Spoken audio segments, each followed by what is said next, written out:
I am 39 years old, which puts me in the bucket of millennials. And to me, this is the worst job market that I've ever seen. I graduated in 2007 and I graduated with a degree in finance and real estate. And even if you want to say real estate's not a real degree, okay, fine. I couldn't get a job where I didn't have to do any sales. I mean, I could get a job as a financial advisor, which is really a glorified salesperson position that, besides getting some certifications and some licenses to sell certain products, not really sure you need a degree for either. So what I had to do is move a couple hours away from my home city to get a brand new job in a bigger city. And I finally landed something. That first position didn't work out.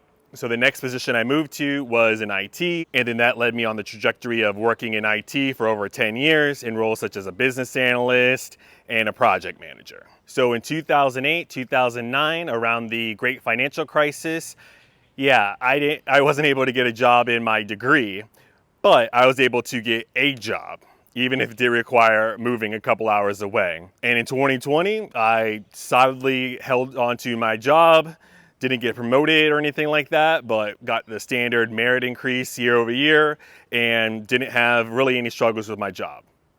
Now fast forward to the 2024 job market where I'm looking for a brand new job and it seems virtually impossible. So I wasn't old enough to have employment during 1999, 2000, and obviously I'm not old enough to go through the Great Depression or anything like that. But I've definitely lived through the great financial crisis and our most recent pandemic. And it, for me and for thousands of other people, just based off all these layoffs I'm reading about and all these various reports over the past couple of months on this channel, it's really, really tough to get a brand new job in 2024. So this is the view that I'm seeing the job market from the eyes and the viewpoint of a millennial. And that's what I want to talk about today. We've talked about other groups and other categories in the past, but personally, today I want to talk about my age group and talk about how millennials just can't get a job in 2024. Let's dive in.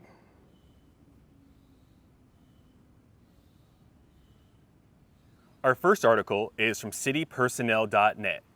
And as always, the articles I reference are listed down in the description below, so you can read the full thing for yourself. I'm just going to talk about the highlights and how it pertains to our discussion for today.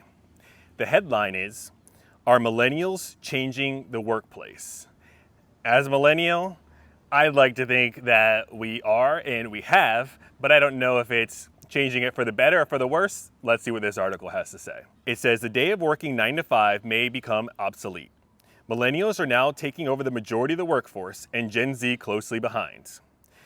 With millennial and Gen Z workplace expectations changing the way we do things, we may start to see hybrid work models in the near future. As you may know, millennials and Gen Z's workplace expectations are very different compared to other generations. Baby boomers may stay with one company their whole life, while millennials are more likely to move on with a company if their position becomes stagnant. So this reminds me of what my uncle used to tell bill collectors all the time. They would call him up and they would say, "Sir, when can we expect payment?" And he would tell them, "Well, you can expect payment anytime you want to. Doesn't mean you're going to get it." And the same thing I think is true with us millennials. We can expect remote work, which I'm sure we'll talk about. We can expect positive working conditions, work-life balance, all these other things. Does not mean that we're going to get it. And it does not mean that our bosses and the decision makers and the CEOs who are much older than us are not just going to put us in our place and put us in a situation of, you want this job, you need to do what we tell you to do.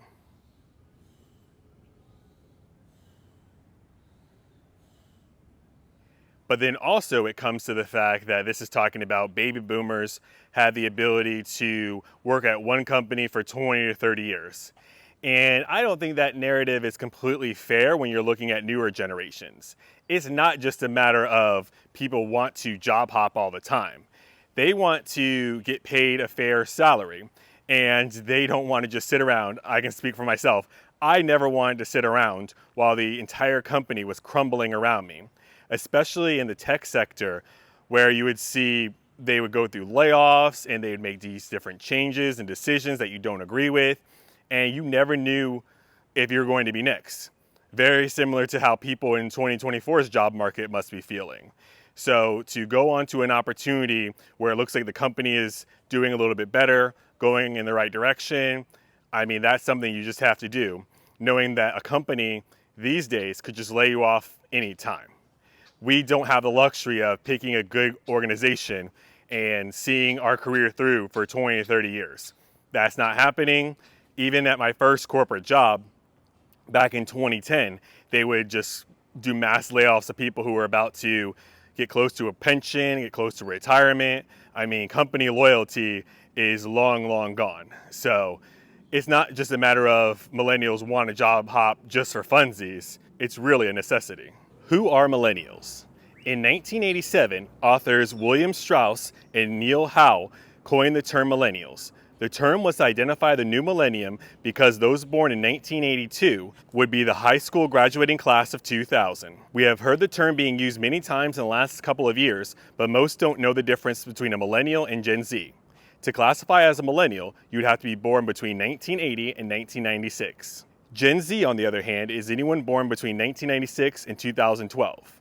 However, many people still consider those who were born from 1996 to 2012 to be millennials.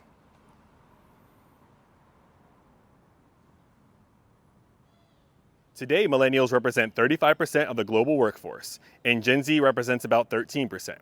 With the vast majority of our workforce being millennials, there have been many changes to the job market. And the article clarifies that they will use the term millennial in this article for those born after 1980 in the workforce, currently because Gen Z workplace expectations are similar to millennial workplace expectations. And then the first difference is not afraid of changing jobs. The term millennial over the years has become a negative phrase. Someone who says, "You are such a millennial," isn't referring to you being born between 1980 and 2000. Usually, when someone classifies you as a millennial, they assume you have similar stereotype characteristics of a millennial, i.e. lazy, nurtured, pampered. The older generation looks negatively toward millennials because they have different ideals than the previous generations, which causes changes in the economy, society, and the job market. Millennials are known for a few things when it comes to working, including being job hoppers. Are your parents still working for the same company they worked for 5 or even 10 years ago? Previous generations were known to stay loyal to their companies rather than floating around from one job to another. Compared to previous generations, millennials are unattached to the organizations they work for. A recent Gallup report reveals that 21% of millennials say they have changed jobs within the past year. How did non-millennial all other generations compare? Only 7% of non-millennials revealed that they had changed their position within the past year. In the same report, 60% of millennials said that they were open to different job opportunities. That means half of millennials are willing or planning to move on from their current company.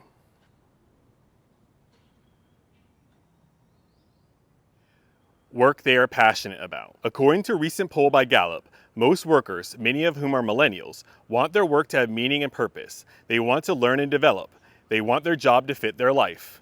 Even though 73% of millennials put in more than 40 hours of work per week, they are more willing to put in 40 plus hours if they are doing work they are passionate about. Millennials aren't looking for quick, easy money. Millennials are more likely than Gen X and baby boomers to want to work at a job that accelerates their professional development, meaning they do not only want a job they are passionate about, but one that fits into the bigger picture.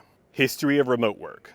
The 9-to-5 work week, a concept deeply ingrained in the fabric of modern employment, has a rich history rooted in significant labor reforms and industrial innovation.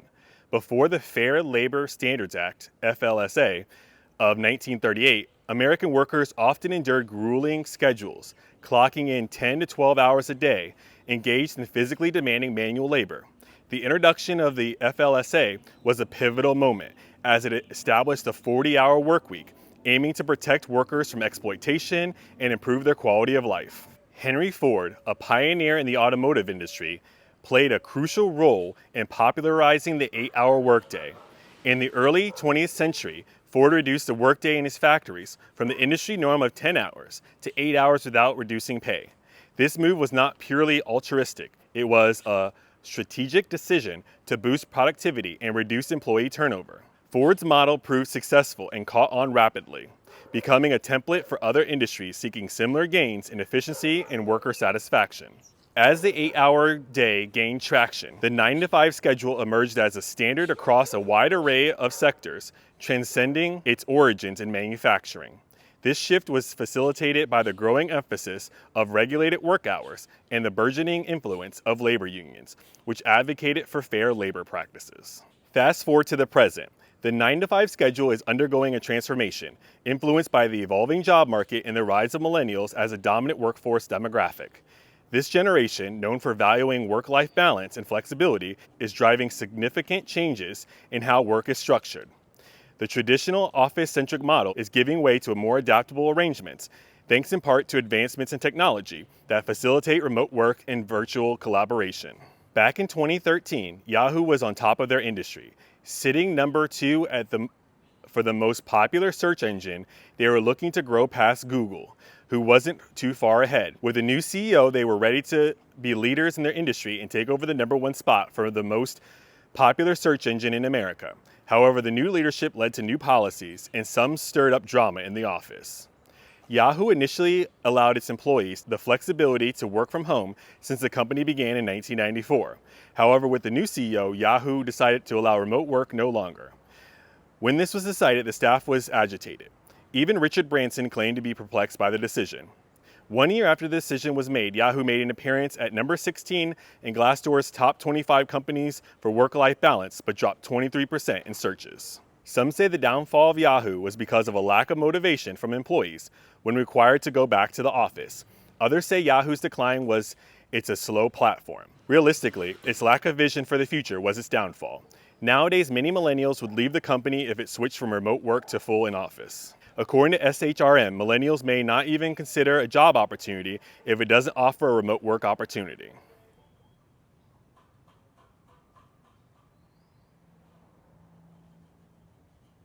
Flexibility. A recent study found that 37% of employees would switch to a job that allows remote work at least part of the time. In one example we found online, someone took a 30% pay cut to have more flexible working hours. Flexibility is no longer the same thing it was 10 years ago. Today, flexibility is being able to work from anywhere, anytime. Another article we found online from the New York Times stated, one firm has an employee who works mostly from places like Hawaii and Costa Rica. At another, someone worked remotely while living out of a van for 3 months, skiing in the mornings and working in the afternoons. One person goes to the office at midnight so he can surf in the morning, and another takes Fridays off to backpack. Allowing remote work may be the best way to keep employee retention high and not miss out on candidates. If you can't afford to allow fully remote, maybe a 3-2-2 work week will work for you. Professional and personal balance. Professional and personal balance is becoming more and more important for people over the years. Right now, the United States is the most overworked country in the world. A study that was done last year showed that 41% of American workers don't take a single vacation day, with most of them working overtime and taking their work home with them. This generation is far more willing to decrease pay if it allows them the flexibility of having a work-life balance. In a study done in 2018, only 6% of people said that work-life balance wasn't necessary. The job market is changing. Overall, the job market has changed drastically over the years.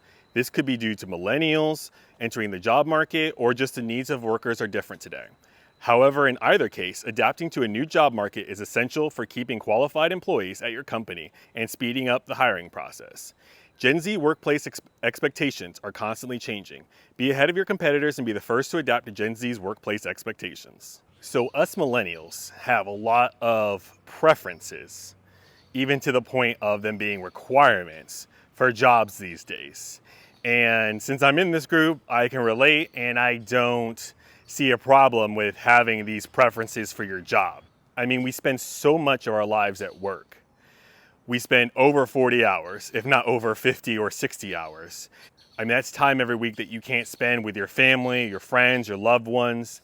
And then we spend so many years. All we keep hearing about is how there's going to be no Social Security for us, no government assistance. So there's no reason to believe that if we don't do well with our investment strategy, that we're just going to have to work until the day we die. And then even if you do pass away at work, the company moves on very quickly and pretends like it never happened and takes no responsibility for that. So to spend and dedicate so much of your life to a job you hate is absolutely miserable, and that should not be the solution. In 2024, the reality is most people applying and looking for a new job can't get a job. But even if things were a little bit better, millennials are not able to get the jobs that they want. I mean, remote work was fine, I guess, during the pandemic when companies didn't have a choice, but now that they do have a choice, they're completely eliminating it. Even though there's so many benefits and perks, if you look at the side of the employer and the employee, they don't care.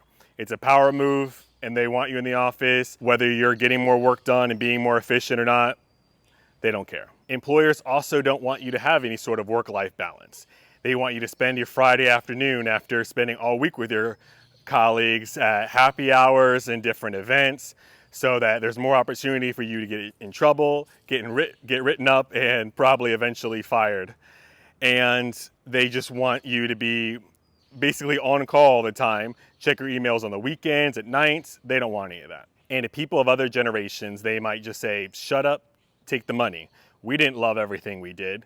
But yeah, you have so many regrets and you have so much like anger, like, hey, you did these things, but your life was kind of miserable when it comes to your work a lot of the times, which is the majority of your life. So is that really something to be proud of? Just shut up and, as I would tell the basketball player, just shut up and dribble?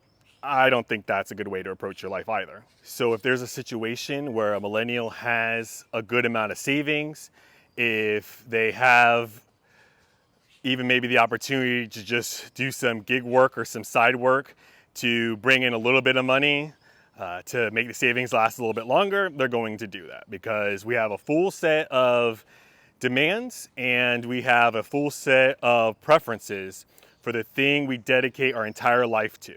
I mean, it's not unreasonable to want to be passionate about how you're spending your life. I mean, you could say your work, but how you're spending your life. And it's not unreasonable to want other things outside of just going to work. But let me know what you think down in the comments below. Talk to you later.